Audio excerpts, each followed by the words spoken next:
प्यारे बाबा के विशेष रतन, आज हम एक ऐसी सभा में उपस्थित हुए हैं। हम सब के बीच में हम सब की पालना करते हुए, हम सबको प्यार, ज्ञान, सद्गुणों से भरते हुए एक ऐसी अनंत यात्रा की ओर चल पड़ने वाली हमारी आदरणीय श्रद्धेय हृदय मोहिनी दादी जी, जिनको हम सभी प्यार से गुलजार दादी जी कहते थे, एक ऐसी महान हस्ती, ऐसी महान विभूति जो कि हम आज श्रद्धांजलि हम नहीं कहेंगे, उस आत्मा के प्रति हम श्रद्धा सुमन व्यक्त करते हैं। क्योंकि ऐसे महान विभूतियाँ, ऐसे महान तपस्वी वो जाते नहीं हैं, उनका मरण नहीं कहा जाता। वो तो महान विभूतियाँ अमर है, वो सदा काल के लिए अपने अमरत्व को छोड़ करके गए हैं संसार में। तो इसीलिए दादी जी का भी मैंने इन आँखों से मरण को नहीं देखा, मरणोत्सव को देखा। जन्मोत्सव देखा होगा आपने, विवाह उत्सव देखा होगा, लेकिन इन विभूतियों का, तपस्वियों का, योगियों का मरणोत्सव क्या होता है, उन्होंने उस मरण को भी उत्सव के रूप में मना करके जाते हुए देखा। तो ऐसे महान विभूति का जन्म आप सभी जानते हैं। 8 साल की नन्ही सी उम्र में शोभा नाम से जन्मी हुई इस कन्या ने विश्व के इस आध्यात्मिक पथ पर चलकर इस ईश्वरीय विश्वविद्यालय की शोभा को बढ़ाने के लिए अपना संपूर्ण तन, मन, धन, समय, श्वास, संकल्प, शक्ति सब कुछ न्योछावर किया। आप और हम सभी भी भगवान के सामने आरती में गाते हैं, तन मन धन सब कुछ तेरा, क्या गाते हो, क्या लागे मेरा। न जाने जीवन में कितने बार इस भजन को हम सब ने गाया होगा। एक क्षण रुक करके देखे, जो कहा हमने कितना किया, कथनी और करनी में कितना अंतर रहा। लेकिन ये ऐसी महान विभूति रही जो कहा करके दिखाया। हमने अपनी आँखों से देखा। इस आध्यात्मिक यात्रा में 700 करोड़ आज के वर्तमान की जो पॉपुलेशन है, 700 करोड़ लोगों के अंदर एक ऐसी महान हस्ती निकली जो स्वयं ऊपर वाले की भी नज़र इन पर पड़ी। भगवान को जब अपना कार्य करना पड़ा, प्रजापिता ब्रह्मा बाबा के अव्यक्त होने के बाद, तो भगवान की नज़र इस विभूति पर पड़ी। इस साधारण विभूति नहीं होगी। देखने में भल 5 तत्वों के मिट्टी से बना हुआ शरीर था, लेकिन इसके अंदर विराजमान वो आत्मा, वो प्रभु तुल्य थी। प्रभु के समान जिस मंदिर में हम सभी गायन करते हैं नंदी के रूप में, एक छोटा नंदी बन करके लाखों करोड़ों आत्माओं को प्रभु से मिलन मनाने का कार्य किया। हम सब के संदेश को प्रभु तक पहुंचाने का काम किया। तो इनकी यात्रा शुरुआत होती है आज से 85 वर्ष के पहले। एक छोटी सी बालिका, दुनिया क्या होता है, दुनिया का तेरा मेरा क्या है, झूठ हेरा फेरी क्या होता है, इन सब बातों से अनभिज्ञ थी। खेलने की उम्र में माँ ने उस बच्ची को अपने साथ इस ईश्वरीय विश्वविद्यालय में ला करके समर्पित किया। खुद भी समर्पण जो होकर बच्ची को भी समर्पित कराया, लेकिन छोटे से बच्चे जो पालना में ही पुत के पांव दिखाई देते हैं, कहा गया, तो बचपन में ही आध्यात्मिकता की वो शक्ति, ललक, प्यास, प्रभु प्रेम बचपन में ही दिखाई देता था। तो उस 8 साल की उम्र में उन्होंने अगर इन आंखों से देखा हो तो भगवान को देखा, इन कानों से जो कुछ सुनने का मौका मिला वो भगवान का सुना, मुख से जो भी कुछ बोलना शुरुआत किया तो भगवान के दिए हुए वचनों से इन्होंने अपना बोलना सीखा। तो ऐसी वो महान विभूति थी। संसार के तेरे मेरे को, अपने पराये को, काले गोरे को देखने का मौका नहीं मिला इनको। ईश्वर ने इस संसार से अपनी छत्र छाया में लेकर एक ऐसा गढ़ा, जो कहते भगवान ने इनको फुर्सत में बनाया। कहते हैं ना, जो सुंदर मूर्ति होती है तो उसको फुर्सत में बैठ करके बनाया जाता है। ऐसे ही दादी जी का व्यक्तित्व था जिसको भगवान ने फुर्सत में बैठ करके बनाया था। तो ऐसे फुर्सत में बनी हुई, भगवान के हाथों से गढ़ी हुई ऐसी महान विभूति, 14 साल की तपस्या, एक लगन, एक बल, एक भरोसा, जिसके कारण प्रभु के द्वारा उन्हें दिव्य दृष्टि प्राप्त हो गई। तो एक ऐसी महान विभूति, ईश्वर के द्वारा तीसरा नेत्र, दिव्य दृष्टि प्राप्त होने वाली ऐसे महान विभूति थी। तो परमात्मा सूक्ष्म वतन से ले आना और उस संदेश को सुनाना, दिव्य पुत्री के रूप में, संदेश पुत्री के रूप में इनका पाठ चला। ये भी प्रभु की अनुकम कृपा कहेंगे, असीम कृपा। जन्म प्रभु की पालना में पलते हुए 14 साल तपस्या के द्वारा अपने आप को ज्ञान और योग से गढ़ा। तो सिंध देश की निकली हुई है सिंध, चैतन्य सिंधु नदी बनकर जब भारत देश में आना हुआ, माउंट आबू में पहाड़ों पे आकर के अपनी यात्रा को आगे बढ़ाते हुए फिर भारत के कोने कोने में जाने का इनका पाठ हुआ। हम सभी उत्तर प्रदेश निवासी भाग्यशाली हैं। क्यों भाग्यशाली? सिर्फ भाग्यशाली नहीं कहेंगे, पद्मा पदम भाग्यशाली। सबसे पहले दादी जी को ईश्वरीय सेवा अर्थ भेजना हुआ। दादी जी सबसे पहले उत्तर प्रदेश की राजधानी लखनऊ में आई। तो लखनऊ में दादी जी का सेवा स्थान रहा। जब दादी जी से हम मिलते थे, पहली बार जब लखनऊ का नाम जीवन में पहली बार दादी जी ने सुना था, जीवन में कभी लखनऊ ना नाम सुना था, ना मैप देखा था, ना शहर को देखा था। भगवान का संदेश मिला, तुम्हें लखनऊ में जाकर के सेवाएं करनी है।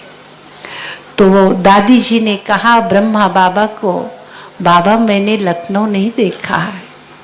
तो बाबा का जवाब था, अंधों ने मुल्तान को ढूंढ लिया है ना, मुल्तान का ये शब्द, हाँ?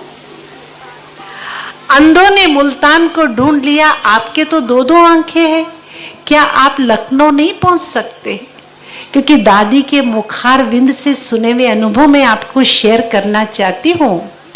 पहली बार जब लखनऊ की धरनी पे पैर रखा, दादी जी रिक्शे वाले से पूछती है, या जब भी कोई नया व्यक्ति आता है तो वो कहाँ ठहरता है? धर्मशाला का भी पता नहीं था। एक धर्मशाला में दादी जी को लेके गया तो वहां दादी जी रही। उसके बाद अपने मुखारविंद से अपने अनुभवों को शेयर करते हुए सुनाया। उस समय गोविंद वल्लभ पंत जी मुख्यमंत्री हुआ करते थे। ये योगी तपस्वी मूर्त आत्माएं उनके पास गई। 25-25, 24-25, 26 साल की कन्याएं थी। जा करके मुख्यमंत्री जी से कहा कि हम इस भारत को स्वर्ग बनाने के लिए आए। हम अपने तन मन धन से इस भारत भूमि को स्वर्णिम भारत बनाएंगे, आप हमें रहने का स्थान दीजिएगा। तो देखने में 25 साल की कन्याएं थी, लेकिन इनका योग बल जो 14 साल परमात्मा की याद में तपा हुआ हो, ज्ञान अमृत का पान कर रहा हो, शुद्ध संस्कार शुद्ध ज्ञान के संस्कारों को अपने जीवन में अपनाया हुआ, उनके चेहरे से उनकी दृष्टि से जो वो योग की अग्नि प्रज्वलित हो रही थी, तुरंत हमारे मुख्यमंत्री जी ने लखनऊ में एक MLA क्वार्टर है दारुल शफा, वहाँ दादी जी को रहने के लिए एक क्वार्टर अलॉट किया। दादी जी बताते थे, हमारे बीच में भी बैठे हुए हैं, 15-20 MLAs आकर के क्लास करते थे। तो ऐसे उत्तर प्रदेश में अपने आकर के शुरुआत की, कोने कोने में चौक आदि में जा करके, आज भी वो सेवा केंद्र हमारा हजरतगंज का पुराना सेवा केंद्र है, जहाँ दादी जी ने रह करके सेवाएं की। एक और बात बताना चाहती हूँ, दादी के अंदर इतनी सहनशीलता की मूर्त थी, इतनी दादी के अंदर समर्पण भावना, सेवा की भावना। सेवाएं जैसे जैसे आगे बढ़े और भी दादियों के संग भाई दादियां और आकर के सेवाओं में सहयोगी बने। दादी कहते वहां से चौक जाना होता था, 1 रुपया लगता था। दादी जी के अंदर इतनी सच्चाई और सफाई, 1 रुपए से दादी अपने हाथ में दूसरा रुपया नहीं रखती थी। दूसरी चीज, जब इतनी समर्पण भावना से चलना, तांगा रिक्शा से चल करके ये तपस्वी मुहूर्त जा करके जहां जहां भी ज्ञान सुनाते थे, लोग कहते थे देवियां आई है। ब्रह्मा कुमार कुमारी के नाम से नहीं जाने जाते थे। जहां भी शुरुआत में प्रचार प्रसार हुआ तो माउंट आबू से देवियां आई है, माउंट आबू से देवियां आई है। तो इनको देख करके देवी स्वरूपा दिखाई देती थी। तो ऐसे हमारी तपस्वी मूर्त आदरणीय श्रद्धेय गुलजार दादी जी थी। एक बार की बात हमारे भाई ने बताया, 8-10 दादियां और सीनियर दादियां थी, 60s के आसपास, 1900 है। दादी जी उसमें छोटी सी उम्र में छोटी थी। सभी दादियां बैठी है। एक जो भविष्यकार, जो भविष्यवाणी करने वाला व्यक्ति था, वो आया वहां सेंटर पे आकर सबको देखते हुए दादी जी को देख करके उन्होंने कहा, कुछ समय के बाद ईश्वर इनके आंखों से कोई बहुत बड़ी सेवा कराने वाले। 1960s की बात है ये। 1960 में कहा, कुछ समय के बाद ईश्वर के द्वारा इनकी आंखों से, ईश्वर इनकी आंखों से बहुत बड़ी एक सेवा करने वाले। कोई सोच नहीं सकता था ये दादी जी का ऐसा विचित्र पाठ खोलेगा। तो ऐसे ही अद्भुत पाठ रहा। लखनऊ के पश्चात दादी जी का फिर दिल्ली आकर के अपनी में दी। उनके द्वारा पल्लवित आज वृक्ष बृहद वट वृक्ष बन करके, कि ऐसा बागवान जो इतनी सुंदर पौधे को तैयार किया, बगीचे को तैयार किया, आज इतना बड़ा वट वृक्ष पूरे उत्तर प्रदेश में फैल गया।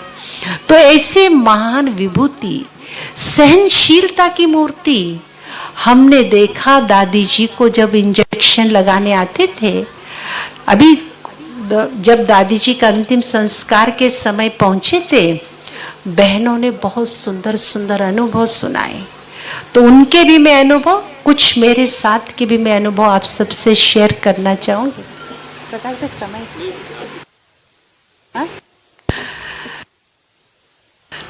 दादी के लगाने गए, साथ वाली बहन ने कहा, दादी हम नहीं देख सकते। वो तो उठ करके बाहर गई। दादी जी को पूछा, दादी आपको तकलीफ हुई? तो कहते, मैं तो अशरीरी बन गई, मुझे ये नहीं पता कि कहाँ इंजेक्शन लगा मुझे। तो सहनशीलता की मूरत और शरीर के देह भान से डिटैच होने की आदत, विदेही बनने की आदत ऐसी जबरदस्त थी। तो ऐसी मूरत दादी को सैफे हॉस्पिटल में एडमिट कराया गया था। आप सबको पता, सैफे जो हॉस्पिटल बहुत बड़ा बॉम्बे का हॉस्पिटल है, जो बोरा लोग होते हैं, जैसे बोरा जिसको कहते हैं ना, बोरा मुसलमान धर्म को मानने वाले बोरा लोगों का वो हॉस्पिटल। एक कार्डियोलॉजिस्ट थे डॉक्टर, वो बोरा थे, मुसलमान थे। तो जब जब दादी को तकलीफ होता तो वो आ करके सेवा करते थे और अच्छे सीनियर डॉक्टर थे। आप सब जानते कि सीनियर डॉक्टर्स को अलग टाइम से प्राइवेटली बुलाना करना, उनका फीस कितना होता है। 2 बार उन्होंने दादी जी से फीस लिया। तीसरे बार उस डॉक्टर के मुख से निकला, ये तो अल्लाह अवलदीन का चिराग है, हम इनसे फीस नहीं लेंगे। ये मेरी बात नहीं, जो हमारी संस्था से जुड़े हुए लोगों की बात मैं नहीं सुना रही हूँ। इस जो इस्लाम धर्म को फॉलो करने वाले एक पढ़ा लिखा डॉक्टर क्या कह रहा है, ये अल्लाह अव्वल-दिन चिराग, हम इनसे फीस नहीं लेंगे। तो ये अल्लाह अव्वल दिन का चिराग हमारे लिए नंदीगण, दुनिया के लिए मसीहा थी। ऐसी हमारी दादी। एक और डॉक्टर शुक्ला, शायद आप सब ने भी अनुभव में सुना होगा, कहा कि हमारे व्यक्तिगत जीवन में, व्यवहारिक जीवन छोड़िएगा, हमारे जो प्रोफेशनल लाइफ नहीं, हमारे व्यक्तिगत जीवन की जब भी कोई समस्या आती थी, जब हम दादी जी के पास जाते थे, वो जो एरिया था, वो जो पेशेंट का रूम नहीं था, हमको लगता था हमें चार्जिंग रूम में जाते। तो हमारे व्यक्तिगत पारिवारिक कई समस्याओं का हल हमने दादी की दृष्टि से, दादी की समीपता से प्राप्त किया। तो ऐसे वे वरदानी मूरत थी, वो महादानी थी और बोलने में बहुत कम, साइलेंस की वो अवतार थी। एक होता हमें कुछ नहीं पता, हम नहीं बोल रहे, चुप रह रहे हैं, महानता की बात नहीं। सब कुछ जानते हुए भी उन्होंने अपने जबान को जब जरूरत है तभी खोलती थी। सब कुछ जानती थी, सब नॉलेज उनके पास था, सारी समझ उनके पास थी। इसको कहा जाता है साइलेंस की शक्ति। एक होता है साइलेंस, एक होता है साइलेंस पावर। साइलेंस की शक्ति क्या होती है? एक होता मैं तो अपने आप में शांत हूं, मैं जब जरूरत पड़ूं तभी इस वाचा की शक्ति को प्रयोग करो। और दूसरा है, कोई मेरे संपर्क में आने वाला व्यक्ति अगर कुछ बोलना भी चाहे, उसका मुंह बंद हो जाना। ऐसा उनका ओरा था, वो बोलने के बजाय साइलेंस की शक्ति का अनुभव करके जाता था। उनके पास वो साइलेंस पावर, वो सत्यता की शक्ति थी। अगर उनके सामने कोई झूठ बोलने के लिए पहुंच भी जाता, रट करके जाता, मन बना करके जाता, ये वाली बात झूठ में दादी को सुनाओ, उनके आगे आते मुंह बंद हो जाता था। वो सत्यता की शक्ति थी, सत्यता का अवतार, शांति की शक्ति, शांति की दूत, दूसरों के मन के संकल्पों को भी शांत करने की ताकत, वो वरदान उनके पास था। एक ऐसी महान विभूति जो कि हम की बात इन आंखों से देखने का हमें मौका मिलेगा। तो मुझे कई बार दादी जी को एंजल हाउस में दादी जी को रुकने का मौका मिलता था, क्योंकि अभी हॉल नहीं बना था, दादियों के रहने के बहुत सारे प्रबंध नहीं थे। 85-86 की बात है, मेरे ख्याल से 85 या 90s के आसपास की। नीचे शांतिवन के कार्यक्रम शुरुआत ही हुए थे, तो शुरुआत में एंजल हाउस बना हुआ था, दादियाँ वहाँ रुकती थी। तो दादियाँ वहाँ रुकने के कारण बाबा से मिलने जाने के पहले से भी हम लोग दादी से मुलाकात करते, जैसे बाबा के प्रस्थान होने के बाद भी हम दादी जी से मुलाकात करते। तो दादी जी जैसे बाबा के पास जाने का समय होता था, बड़े प्यार से हम दादी से दृष्टि देते हुए दादी को कहते, दादी जी हमारा याद प्यार देना बाबा को। और बाबा की पधरामणि के पश्चात दादी जी जब वापिस लौटती थी, सेवा करने का भी मौका हमें कई बार मिला और दादी ने प्यार देते और हमें वरदानों से भरपूर। उनकी दृष्टि में वो समानता थी, कोई अपना है, पराया है, नजदीक है, दूर है। कभी भी दादी के दृष्टि में हमने भिन्नता को नहीं देखा। न जाने इन आंखों ने भी कितनों को देखा होगा। एक ऐसी मूर्त, तभी तो क्या कहा गया, जिसकी रचना इतनी सुंदर, वो कितना सुंदर है। शक्ल के सुंदर न जाने कितने लोग होंगे इस संसार में, वो इतनी मन से सुंदर थी, हर कोई उनके पास जाकर अपनेपन की अनुभूति कर लेता था। और दादी जी को मैंने कहा, दादी जी हम लखनऊ में गुलजार उपवन बना रहे हैं, क्योंकि आपने आ करके लखनऊ में सेवाओं की शुरुआत की है, तो इसीलिए आपके द्वारा लखनऊ में इस ईश्वरीय विश्वविद्यालय की स्थापना हुई, नाम का गुलजार उपवन बना रहे।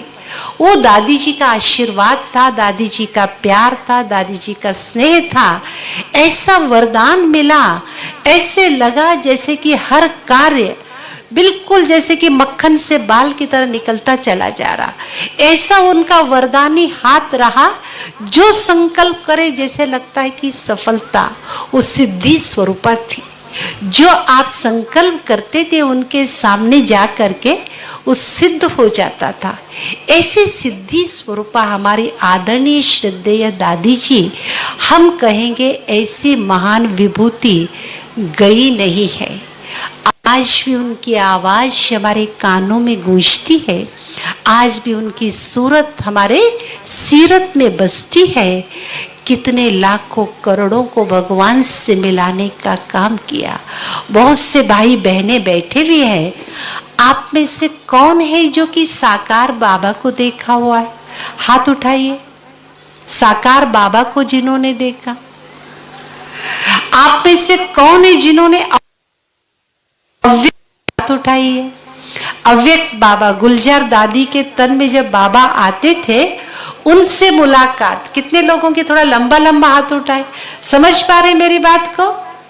अव्यक्त बाबा, गुलजार दादी के तन में बाबा की जो पधरामणि होती थी, तो हम और आप सबका ये दिव्य जन्म, आज हम जो कुछ भी है इन दादियों की वजह से है। बल साकार में ब्रह्मा बाबा को हमने नहीं देखा, साकार में इन आंखों से उस भगवान को नहीं देखा, लेकिन भगवान के उस रथ को हमने देखा। उनकी हमने पालना पाया, उनकी हमने प्यार पाया, उनके द्वारा हमने ज्ञान रत्नों का श्रवण किया। आज जो कुछ भी है हम इस मुकाम पर पहुंचने के लिए यही हमारी दादियां निमित्त बनी। एक एक गढ़ने का काम किया। शिल्पकार इनको कहेंगे, मसीहा इनको कहेंगे, नंदीगण इनको कहेंगे। कौन सा शब्द है जिनके लिए हम कह नहीं सकते। एक ऐसे वो आधार थी, वो एक ऐसे लाइट हाउस थी, न जाने कितने के जीवन को इन्होंने तारा है, कितनों के जीवन को ऊंचाई तक उठाया है। इन्होंने उड़ना सिखाया, दौड़ना सिखाया, चलना सिखाया, डूबते को तैरना सिखाया। एक ऐसी महान विभूति, मैं नहीं कहूँगी वो हमारे बीच में से गई है, आज भी उनका अस्तित्व, उनकी शिक्षाएं हमारे साथ सदा मौजूद है। लास्ट एक बात मैं कहते हुए अपनी वाणी को विराम देना चाहती हूँ। हम सबके साथ से जुड़ी हुई वो घटना है, बातें हैं। जब दादी जी में अपने जीवन को समर्पित किया था, क्या परिवार ने उनको साथ दिया होगा? समाज ने उनको साथ दिया होगा? जरूर, लोगों ने भी, समाज ने भी, संसार ने भी, संबंधों ने भी यही कहा होगा, ऐसे कि कौन ऐसा होगा, लंबा सफर है, इस सफर में अकेला जीवन कैसे चलेगा, और कुछ नहीं तो कम से कम मरने के बाद आपको कंधा देने वाला कौन। हम बहनों को भी कहते हैं, हमने इन्हीं आंखों से 13 तारीख को देखा, 1-2 कंधा देने वाले, 4 कंधे देने वाले वहां नहीं थे, 40,000 कंधे वहां तैयार थे। हम अपने आप को भाग्यशाली समझते हैं, ऐसे महान व्यक्तित्व को कंधा देना, ये हमारे जन्म जन्मांतर का भाग्य, न जाने कितने जन्मों का पाप हमारा धुल जाएगा ऐसे महान विभूति को कंधा दे करके। प्यारे भाई बहनों, कईयों के मन में जरूर आता होगा, तो अगर बिना शादी के कुंवारी रह करके आप मर जाएंगे तो आपके लिए कौन रोएगा, आपके लिए कौन कंधा देगा, आपके लिए कौन 13वीं मनाएगा।